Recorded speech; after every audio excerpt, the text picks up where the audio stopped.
Welcome, dear traveller, to Medieval Screen Finds, a quiet corner of the internet where we explore history, a chill space where the echoes of the past gently guide you toward a restful calm.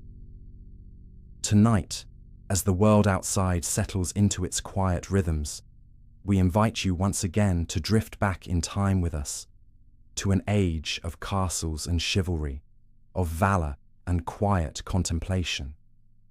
Let the gentle hum of the past wash over you, a soothing narrative designed not to stir but to calm, not to excite, but to lead you gently toward slumber. Imagine a world centuries removed from our own, a world where the clang of steel on steel was a familiar sound, and the whisper of a prayer a constant companion. In this world lived figures often depicted in tales of glory and grandeur, the medieval knight. We see them, in our mind's eye, astride magnificent war horses, banners unfurled, their lives seemingly a perpetual dance between battle and feasting. But what became of these warriors when the trumpets no longer called them to arms? When the vigour of youth began to wane, or the scars of countless skirmishes became too heavy a burden? Tonight, we will explore a quieter, less often told chapter of their lives. We will gently uncover the diverse paths taken by these men once their active combat days were behind them. This isn't a story of climactic battles or dramatic conquests, but rather a reflective journey into the subtle shifts, the personal choices, and the quiet adaptations that defined their retirement, a concept far removed from our modern understanding.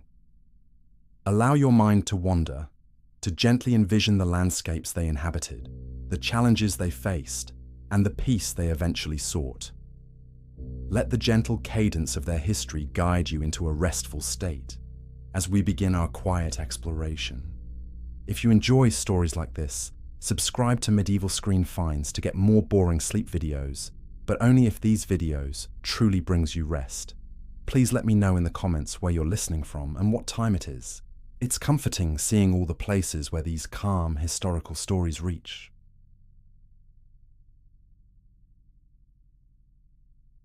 In our modern world, the concept of retirement is a relatively clear one.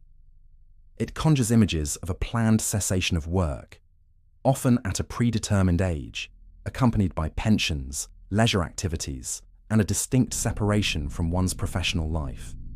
We envision a person stepping away from their duties, perhaps to travel, pursue hobbies, or simply enjoy a well-deserved rest.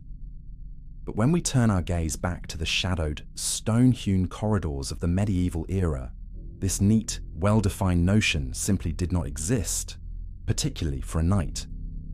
For a knight, the cessation of active military service was rarely a singular event marked by a celebratory send-off or the presentation of a gold watch. Instead, it was often a gradual transition, a slow unwinding of a life once defined by the saddle, the sword, and the expectation of conflict. It was a shifting of roles, a redefinition of purpose, dictated not by a calendar or a societal norm, but by the relentless march of time, the harsh realities of physical decline, or the ever-changing tapestry of political and economic circumstances. Imagine, if you will, the subtle shifts in their daily lives, the growing quiet, where once there was the clamour of the training yard or the distant rumble of an approaching army.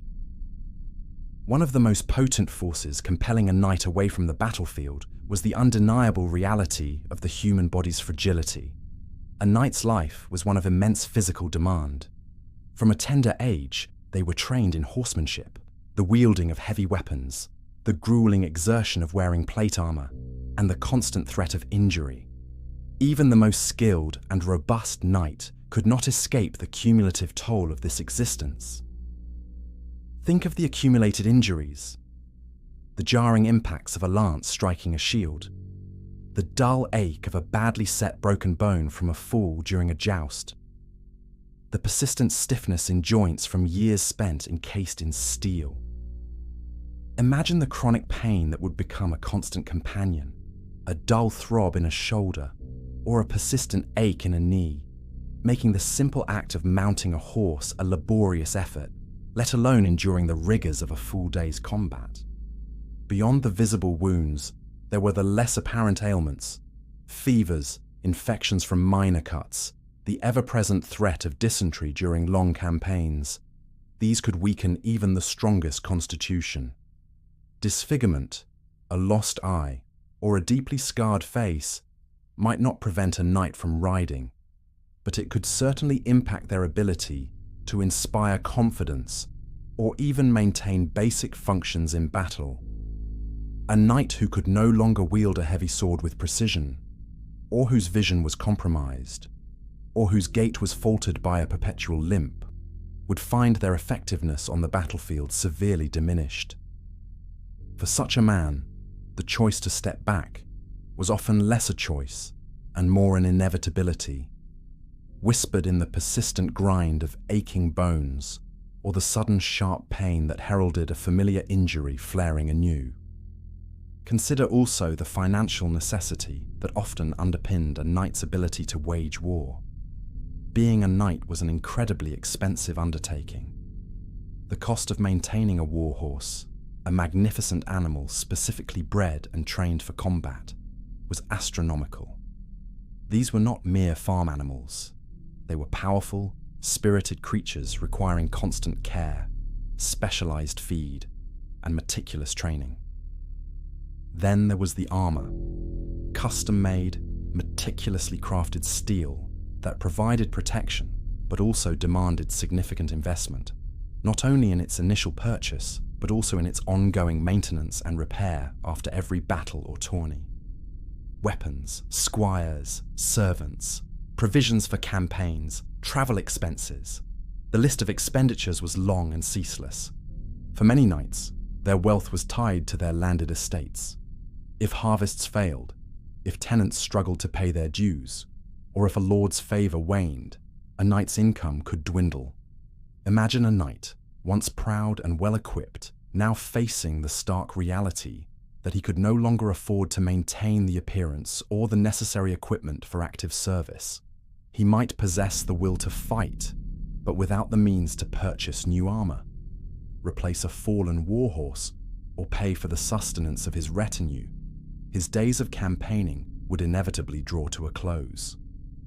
This was not a sudden decision, but a slow, agonizing realization, a quiet acknowledgement of economic reality forcing a change in life's direction.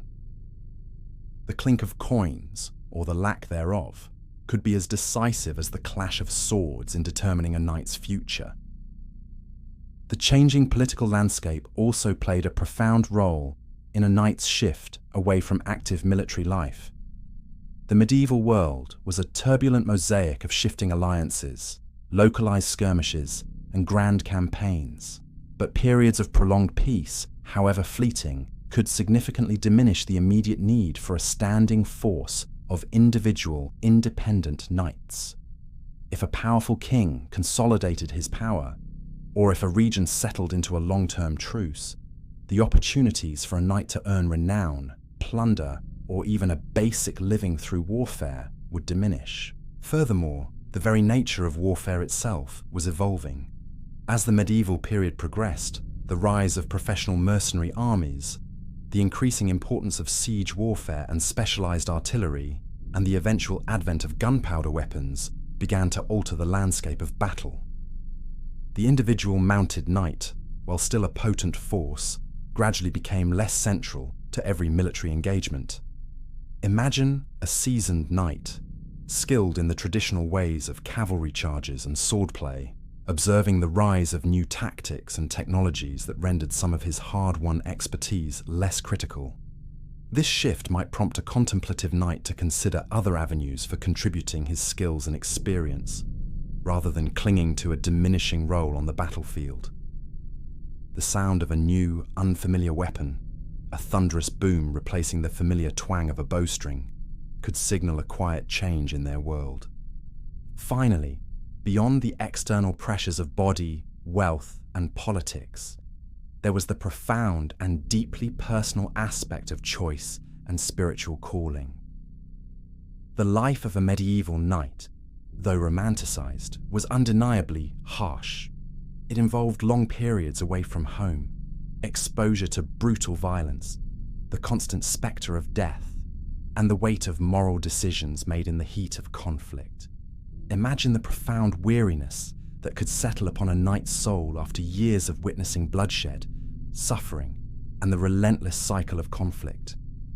For some, a deep-seated weariness of war would manifest, a profound desire for quiet, for peace, for a life free from the constant threat of violence. This weariness was often intertwined with a strong spiritual calling. Christianity permeated every aspect of medieval life, and knights, despite their violent profession, were expected to uphold Christian ideals. The acts of killing, even in a just war, carried a spiritual burden. Many knights, as they aged, would feel an increasing desire for absolution and redemption. The Church offered a path to this, a structured life of prayer, contemplation, and service that stood in stark contrast to the chaos of the battlefield. It was not uncommon for knights, particularly those who had seen much strife, to seek solace within the walls of a monastery, or to dedicate their later years to pious works. This was a profoundly personal decision, a quiet turning away from the temporal world towards the eternal, a pursuit of inner peace that transcended the clamor of earthly ambitions. The scent of incense, the murmur of Gregorian chants might replace the smell of sweat and blood, and the shouts of battle. Thus, the retirement of a medieval knight was a nuanced and multifaceted phenomenon, far removed from our contemporary understanding. It was a gradual fading of the echoes of battle, a slow and often reluctant step back from a life defined by martial prowess. Whether driven by the body's betrayal, the emptiness of a purse, the shifting sands of political power, or the profound calling of the soul, each knight's transition was a unique journey. They didn't simply cease to be knights, they transitioned into new roles, new responsibilities, and new rhythms of life, quietly adapting to a world that still needed their strength, their wisdom, and their quiet resolve, even if not on the battlefield. Allow yourself to consider these quiet shifts, these subtle changes in the fabric of their existence, as we continue our gentle journey into their lives beyond the sword.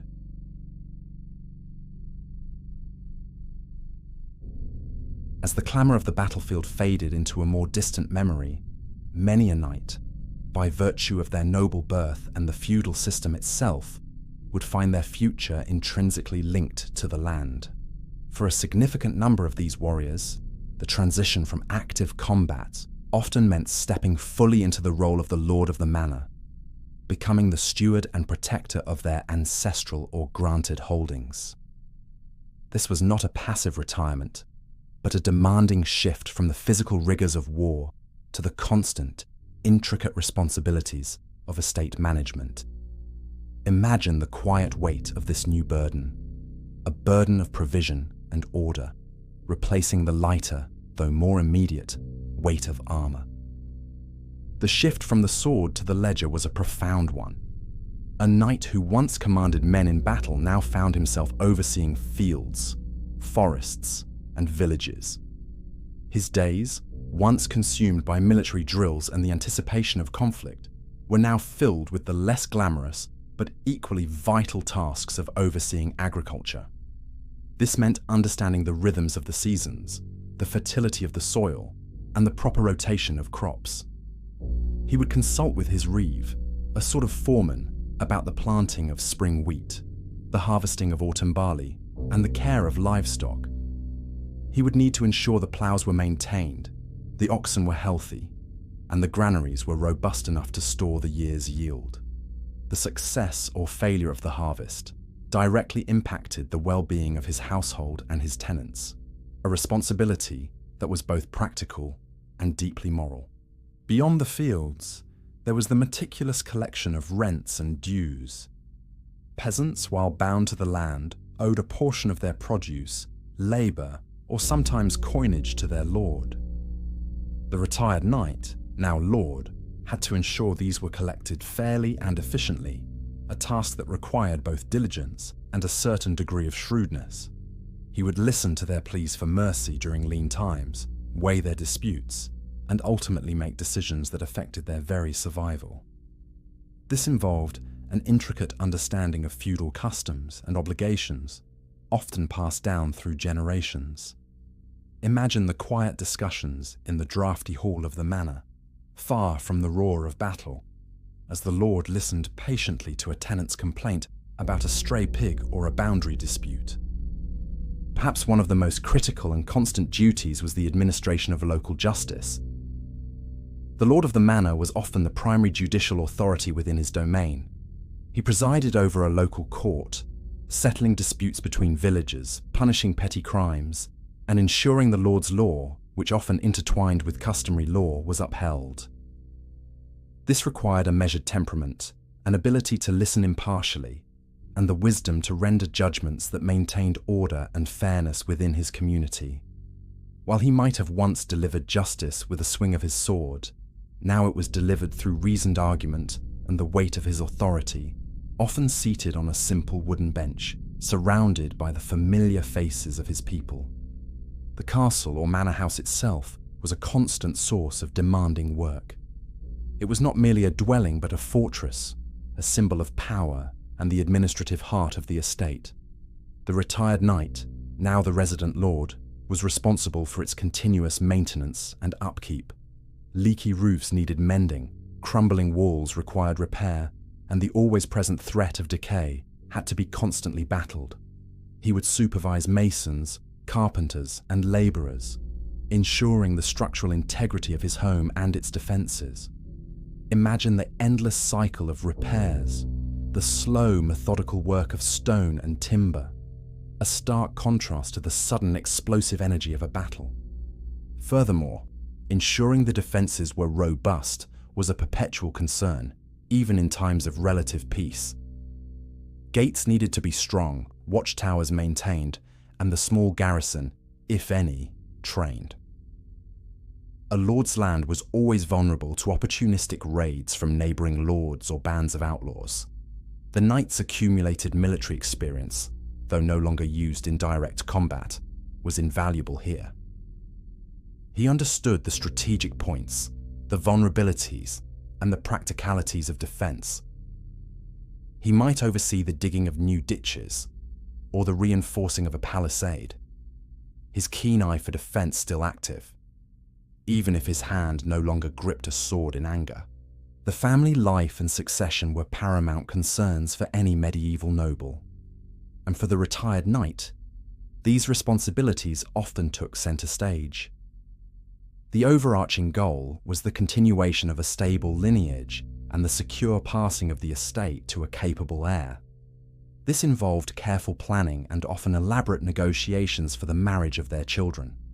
A strategic marriage could solidify alliances, expand influence, or simply secure a more prosperous future for the family. Imagine the complex discussions, the weighing of dowries and titles, the intricate dance of medieval politics playing out within the quiet confines of the lord's solar. Beyond marriage, the lord was deeply invested in preparing an heir to take over the estate. This meant educating their eldest son in the ways of land management, the customs of justice, the subtleties of local politics, and of course, the martial skills still necessary for defense and prestige. He would pass on his accumulated wisdom, sharing lessons learned from both success and failure. The retired knight would become a mentor, guiding his son through the intricacies of leadership, ensuring that the legacy of his family would endure. This was a quiet, long-term investment, far removed from the immediate demands of battle, but equally vital for the future. Gently, let us consider the weight of responsibility that settled upon the shoulders of these former warriors. This was often an unglamorous burden, a continuous, unrelenting demand for attention and decision-making. Providing for their household, which included not just family members, but also numerous servants, guards, and often visiting retainers, was a constant financial and logistical challenge. Ensuring the welfare of their tenants, the peasants who tilled the land and formed the backbone of the estate's economy, was equally critical. A lord had a paternalistic duty to his people, to protect them, to provide justice, and to ensure their survival, particularly during times of famine or disease. This responsibility, though quiet, was profound. It demanded patience, administrative skill, and a deep understanding of human nature. The former knight, who had once faced a visible enemy on the battlefield, now grappled with the invisible, yet persistent challenges of drought, pestilence, human conflict, and economic uncertainty. The satisfaction came not from a glorious victory, but from the quiet hum of a well-ordered estate, the sight of full granaries, and the relative peace of his tenants. This was a different kind of strength, a strength of endurance and quiet governance, shaping the very fabric of medieval society, one manor at a time. The rhythm of their lives, once dictated by the call to arms, now settled into the steady pulse of the seasons and the quiet hum of the estate.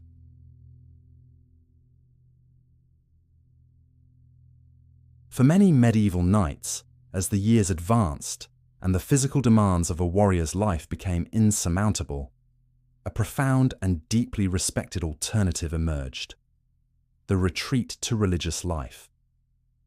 In an age saturated with fervent Christian faith, where the spiritual realm was as real, if not more real, than the physical one, entering a monastery or dedicating one's remaining years to the church was not merely an act of resignation, but often a deeply considered and honourable choice. It was a shedding of the earthly burdens and a turning towards the eternal, a path chosen by weary souls seeking solace, redemption, and a different kind of purpose. Imagine the quiet cloister, a haven of peace after a lifetime of clamour. One of the most compelling motivations for this transition was the profound desire for spiritual redemption. The life of a knight, though often viewed through the lens of chivalry and honour, was undeniably fraught with violence. Knights were instruments of war, and their hands were often stained with blood, whether from direct combat or from the execution of their lord's justice. The medieval church taught that such acts, even if necessary in a worldly sense, carried a spiritual weight, a burden of sin that required absolution. Imagine the quiet nights, perhaps in the solitude of a watchtower, where a knight might reflect on the lives taken, the suffering witnessed, and the potential damnation that awaited those who died without penance. As they aged, the urgency of securing their immortal soul would intensify. For many, joining monastic orders offered a clear and structured path to purification and salvation. They might become a monk, taking vows of poverty, chastity, and obedience, dedicating their lives to prayer, study, and manual labour within the serene confines of an abbey. The rhythm of monastic life was a stark contrast to the chaos of the battlefield. The solemn chanting of the divine office at prescribed hours, the quiet contemplation in the scriptorium, the meditative work in the fields or workshops. It was a life of discipline, certainly, but a discipline geared towards spiritual growth and inner peace, rather than outward conquest. Some, particularly those with significant injuries or who felt a special calling to service, might become a lay brother, a non-ordained member of a monastic community, often responsible for manual labour and practical tasks, freeing the choir monks for their spiritual duties. This allowed them to contribute to the community and participate in the spiritual life without the full academic or liturgical commitments of a monk. The sounds of their new life would be different: the gentle rustle of parchment, the soft murmur of prayers, the distant clang of a blacksmith in the monastic forge, replacing the jarring sounds of battle. Beyond traditional monasticism, some injured or older knights found purpose within religious military orders, such as the renowned Knights Hospitaller. While these orders were initially founded during the Crusades with a dual purpose of fighting and caring for pilgrims and the sick, their roles evolved. Many hospitaller houses across Europe functioned as sophisticated hospitals, offering care to the poor, the sick, and the infirm. For a knight whose body could no longer bear the weight of armor, but whose spirit still sought to serve, becoming a hospitaller brother, caring for the ailing, or administering the logistical operations of a hospital, was a noble and fitting transition. Imagine the quiet dedication of a man who once healed wounds with a cauterizing iron on the battlefield, now gently tending to the sick with soothing balms and whispered prayers. The monastic environment itself was designed to foster contemplation and a disciplined life. Picture a medieval monastery. Thick stone walls enclosing tranquil cloisters, a central courtyard often graced by a well or a herb garden, echoing with the soft footsteps of robed figures. The days were ordered by the ringing of bells, marking the hours for prayer, communal meals, and work. There was the hushed reverence of the church, where sunlight might stream through stained glass windows, illuminating dust motes dancing in the air. The nights were deep and silent, broken only by the occasional chant or the soft turning of a page. This was a place of profound peace, a stark and deliberate contrast to the constant movement, danger, and noise that had defined their earlier lives. In this environment, the former knight found a new kind of routine. Instead of the arduous training with sword and shield, he might engage in the patient work of copying manuscripts in the scriptorium, his powerful hands, once accustomed to gripping a weapon, now carefully guiding a quill across vellum. Or he might tend the monastery's gardens, cultivating herbs for medicine or vegetables for sustenance, connecting with the earth in a way he rarely could amidst the turmoil of war. The meticulous nature of such tasks, the focus required, could be deeply meditative, allowing the mind to quiet and the spirit to find repose. It is also important to note that retired knights, with their unique blend of experience, could offer significant contributions to the church beyond mere spiritual devotion. Many had honed considerable administrative skills during their years as minor lords or commanders, overseeing retinue and managing supplies. These skills were invaluable in the running of a large monastic institution. A former knight might become a particularly capable abbot, managing the monastery's vast lands, overseeing its finances, and ensuring the smooth functioning of its complex daily life. Furthermore, their connections to powerful noble families and even royalty could be immensely beneficial to their chosen monastery or order. They could act as intermediaries, securing patronage, protecting monastic interests, or even mediating disputes.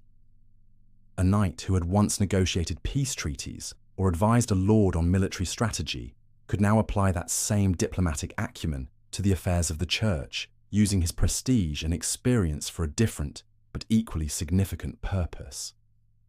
Imagine a venerable knight, now robed in the humble habit of a monk, still carrying the gravitas of his former station, but now using it to quietly secure a donation for the monastery's infirmary or to resolve a boundary dispute with a neighbouring landowner.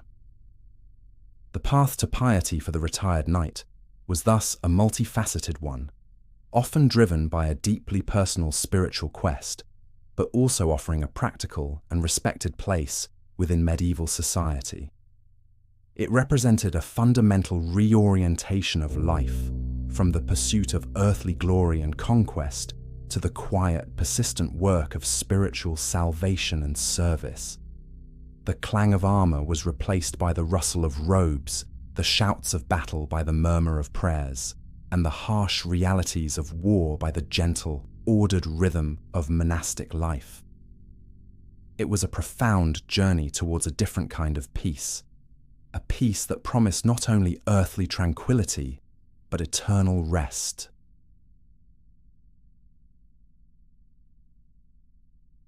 While some knights retreated to the quiet sanctity of the monastery, or the demanding yet familiar rhythms of their estates, many others found their continued purpose in the very centers of power they had once defended with sword and shield.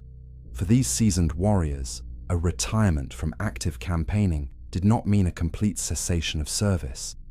Instead, their accumulated military acumen, their deep understanding of strategy, logistics, and the intricate web of feudal loyalty made them invaluable assets in non-combat roles for kings or powerful nobles. Imagine them, no longer astride a warhorse in the thick of battle, but seated at a council table, their quiet authority emanating from years of hard-won experience. These experienced knights often transitioned into roles as trusted advisors and strategists. A king or a great lord, constantly navigating the treacherous waters of medieval politics and warfare, needed sagacious counsel. Who better to offer insights into military strategy than a man who had personally led charges, endured sieges, and understood the brutal realities of the battlefield? They could assess the strengths and weaknesses of an enemy's forces, advise on the best defensive positions, or calculate the logistical challenges of a long campaign. Imagine a grizzled knight, his face etched with the lines of past campaigns, patiently explaining the nuances of a flanking maneuver or the vital importance of securing a supply line, his voice calm and steady, drawing on a wellspring of practical knowledge. Beyond pure military advice, their understanding of human nature, loyalty, and betrayal, honed in the crucible of war, also made them astute political counselors. They had witnessed firsthand the consequences of rash decisions and the rewards of careful diplomacy. Their advice could span a wide range of topics, from resolving disputes between vassals to negotiating alliances or even planning dynastic marriages. The value lay not just in their martial prowess, but in their quiet wisdom, a wisdom born from countless observations of human ambition and fear. Another vital role for retired knights was that of castle wardens and constables. These were positions of immense trust and responsibility. A castle was not merely a dwelling. It was a strategic stronghold, a symbol of a lord's power, and often a key defensive point in a region. The warden or constable was tasked with managing this fortress, ensuring its defences were always in good repair, its stores well stocked, and its garrison well trained and disciplined. This was a challenging logistical and administrative undertaking. Picture a knight, no longer leading a charge, but meticulously inspecting the curtain walls, checking the strength of the gatehouse, or supervising the drilling of the local militia within the castle bailey. He would oversee the provisioning of the castle, ensuring there was enough food, water, and ammunition to withstand a siege. His military eye would spot vulnerabilities that a less experienced man might miss, and his discipline, honed over decades, would ensure that the garrison remained vigilant and effective. The sounds of their new command would be the creak of portcullises, the measured tread of patrols on battlements, and the quiet commands given to new recruits. The realm of diplomacy and emissaries also provided a dignified and impactful role for many retired knights. In an age where personal honor and reputation carried immense weight, a knight with a long and distinguished record, known for his integrity and steadfastness, was an ideal choice for sensitive diplomatic missions. They could be sent to negotiate treaties, convey important messages between warring factions, or even represent their lord at a foreign court.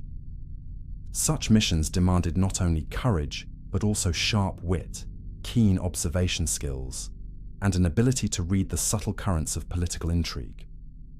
A knight who had faced down an enemy on the battlefield was often equally adept at navigating the treacherous waters of courtly negotiation, relying on his reputation and his calm demeanor to command respect and achieve his lord's objectives. Imagine a knight, perhaps with a slight limp from an old wound, entering a foreign court, his demeanor radiating quiet authority, his words chosen with the same precision he once employed with his sword. Furthermore, some retired knights transitioned into significant judicial roles. Their understanding of feudal law, local customs, and the practicalities of governing a territory made them excellent candidates for presiding over courts, either as circuit judges or as permanent officials within a lord's administration. They would listen to petitions, weigh evidence, and administer justice, often with an acute awareness of the social dynamics and power structures at play. Their past experience of imposing order and resolving conflicts, albeit often through force, gave them a unique perspective on legal matters. They understood the practical implications of a judgment and the importance of maintaining peace and stability within a lord's domain. A knight who had once settled disputes with a swift intervention might now do so with careful deliberation, relying on precedent and the testimony of witnesses. The quiet tap of a gavel or the solemn reading of a verdict would replace the swift cut of a blade. The underlying principle connecting all these diverse roles was the profound trust of their lord. These positions were not merely administrative appointments. They were often granted based on a deep personal bond of loyalty and proven capability that had been forged over years, sometimes decades, of shared danger and unwavering service. A king or a great noble relied on these experienced men, knowing that their advice would be sound, their administration reliable, and their loyalty unquestioning. This trust was a quiet but powerful currency in the medieval world. It meant that a retired knight, despite no longer leading armies, still held significant influence and prestige. Their counsel was sought, their presence commanded respect, and their seasoned judgment was valued above all else. They were the steady anchors in a turbulent world, providing continuity and wisdom from the quiet vantage point of experience. Their battles might be over, but their service continued, a vital and enduring contribution to the stability and power of their lords, a testament to the enduring value of a lifetime dedicated to the principles of knighthood, even when those principles were expressed not through steel, but through quiet counsel and measured command.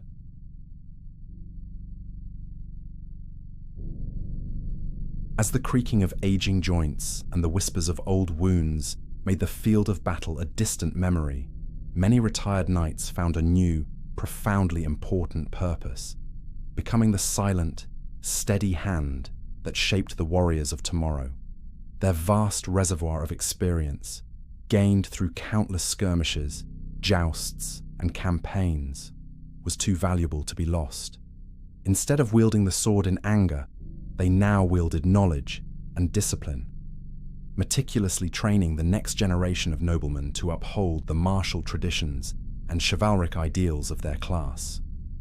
Imagine the quiet patience required, the steady repetition, as they passed on a lifetime of hard-won lessons. One of their most direct and influential roles was in training squires and pages. Young noblemen, often sent to the household of a powerful lord or a respected knight at a tender age, began their journey towards knighthood as pages, learning courtly manners, basic literacy, and rudimentary martial skills. As they grew older, they became squires, serving their knightly masters in a more direct capacity, assisting with armor, tending horses, and accompanying them on campaigns. It was here that the retired knight, no longer bound by the immediate demands of battle, could dedicate himself fully to their development. He would patiently teach them horsemanship, not merely how to ride, but how to control a powerful warhorse in the chaos of a charge, how to use its weight and momentum to their advantage, and how to care for such a vital creature. He would oversee their relentless practice with the sword, guiding their hands to proper grip and stance, refining their cuts and thrusts, ensuring their movements were efficient and deadly. Imagine the slow, deliberate movements of the master, demonstrating a parry, his movements still precise despite his age, as the young squire mimics him, sweat beading on his brow. Jousting was another crucial aspect of their training, a dangerous but essential skill for both war and tournament. The retired knight would provide invaluable instruction on the delicate balance of speed, aim, and timing required to couch a lance effectively, and the techniques for staying mounted against a powerful impact. Beyond individual combat, they instilled an understanding of military tactics, explaining formations, siegecraft, and the importance of discipline and cohesion on the battlefield. These were not theoretical lessons from dusty scrolls, but practical insights drawn directly from lived experience. For lords who maintained a standing household guard or a small retinue, retired knights often served as drill masters and captains. They would organize daily training, ensuring that the men-at-arms under their command remained sharp and effective.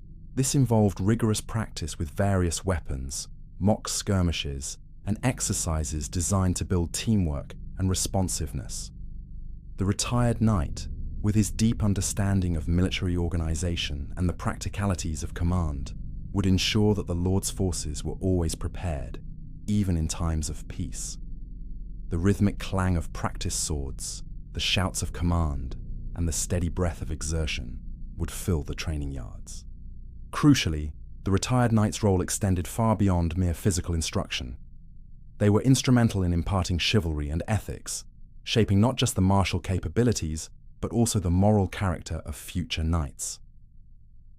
The ideals of chivalry, courage, honor, loyalty, justice, generosity, and courtesy were not just abstract concepts. They were the very foundation upon which a knight's reputation and effectiveness rested. The old knight would tell stories from his own life, illustrating the consequences of cowardice or betrayal, and highlighting acts of true valor and self-sacrifice. They taught the profound importance of loyalty to one's lord, a bond that was the bedrock of the feudal system. They instilled a sense of honor, a personal code that governed a knight's conduct both on and off the battlefield, emphasizing the sanctity of oaths and the shame of deceit. These lessons were often woven into the fabric of daily life, through casual conversations, stern admonishments, and leading by quiet example. Imagine an older knight sitting by the fire in the evening, recounting a tale of a knight who upheld his oath even at great personal cost, the young squires listening intently, absorbing the lessons of a lifetime. These older knights were, in essence, living libraries of experience. They were repositories of practical knowledge about warfare, not just the grand strategies, but the minute, vital details. How to waterproof a tent, how to keep a blade from rusting in damp weather, how to identify edible plants on campaign, how to predict enemy movements based on subtle signs. They knew the terrain, the customs of neighboring lords, the unwritten rules of engagement, and the unspoken language of the battlefield. This tacit knowledge, passed down orally, was indispensable, often more valuable than any written treatise. Their role was vital in continuing the legacy of knighthood itself. As the world slowly changed and new forms of warfare emerged, the traditional knightly class faced challenges. These retired knights, by diligently training the next generation, ensured that the core skills and values of the knightly tradition endured. They acted as a bridge between the past and the future, ensuring the military effectiveness of their lord's forces and the perpetuation of a distinctive and powerful social class. The continuation of their lineage, both biological and professional, was a quiet triumph. The mentorship provided by these grizzled veterans was not always easy, often involving stern correction and demanding expectations. Yet, it was born of a deep understanding of the dangers their young charges would face. They knew that a single error in training could cost a life on the battlefield. Their guidance was a quiet, profound act of dedication, ensuring that the ideals and practicalities of knighthood would not simply fade away with their own fading strength, but would be reborn in the capable hands of those who followed. The quiet rustle of leather on the training dummy, the soft thud of a practice sword, the steady breathing of a young man striving for mastery, these were the new sounds of their purpose, a testament to the enduring power of experience and the quiet art of passing it on.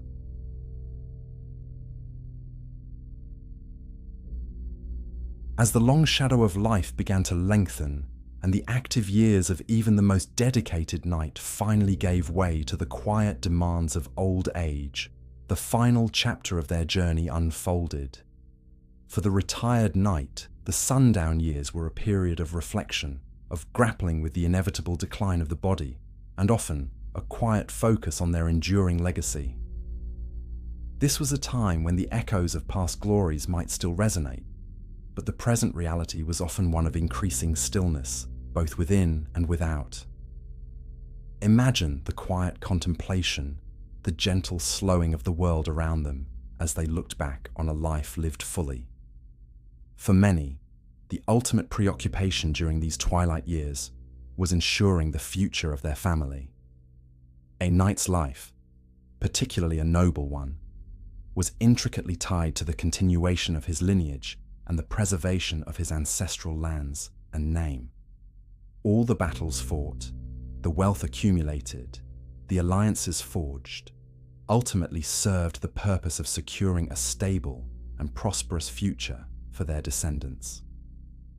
The knight, now an elder, would quietly oversee the final arrangements for his estate, ensuring wills were properly drawn, dowries settled, and inheritances justly distributed.